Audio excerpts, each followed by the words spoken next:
One of the hardest parts about getting platinum inside of Call of Duty Modern Warfare 2's multiplayer mode is to get the long shots with some of these weapons, especially the SMGs, and the new BAS P is no exception. This weapon, I got gold relatively quick, I'm not a huge fan of it, and getting it platinum is harder than I thought. That was at least until I found this laser beam of a build that you have to try if you want to get this gun platinum. I'm telling you, this specific build is going to get you platinum faster than you could ever imagine. There's no recoil on this gun. Let's take a look at some of the kills I was able to get with this, just to kind of show you what I'm talking about. So I played a little bit of multiplayer just to kind of test it out against regular players for sure, just to make sure it was decent at range. We played on Crown Raceway and on Hydroelectric, and I was getting a decent amount of long shots. Now, keep in mind, I'm not very good at this video game. I really wish I was good at this video game, but I'm so sorry.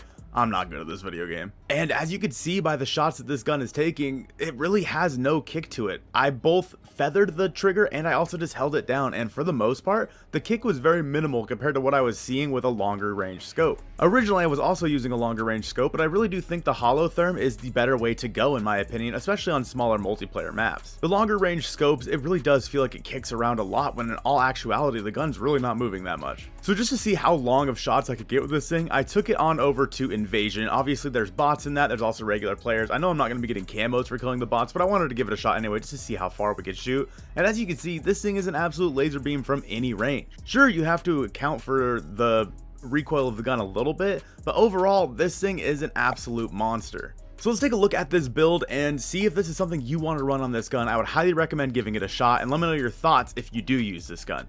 So again, for the sight, we're using the SZ Holotherm. Now, I really do like these thermal sights for something like this because it's easier to see people from distance. Now, one of the new things Modern Warfare 2 added was the tuning system, and I have this tuned for the furthest possible optic I could have. I have flinch resistance all the way up, and at the eye position I have all the way up to far. This is going to increase the range of the weapon. I'm also using the Ravage 8 stock on this bad boy, which increases aiming stability and recoil control. It knocks down sprint to fire and ADS speed, aim walking speed, but you're not really going to be moving around all that much, so it's not that big of a deal. And again, for the tune, I have it for aiming idle stability and aiming walking steadiness. Walking steadiness isn't that big of a deal because I'm probably not going to be moving that much, but as you can see, the way this works is it takes the accuracy really far towards that part of the circle.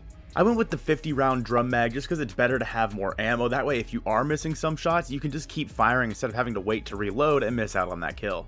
The SynGuard MKV muzzle, I think, is one of my favorite parts of this. The sound suppression, bullet velocity, damage range, and recoil smoothness. This is absolutely the muzzle that you want to use for this weapon. And of course, for the tuning, we have bullet velocity all the way up and recoil smoothness all the way up. You can see how much higher up the range is. The mobility and the handling are down a little bit, but that's not that big of a deal when you're not really going to be moving around all that much.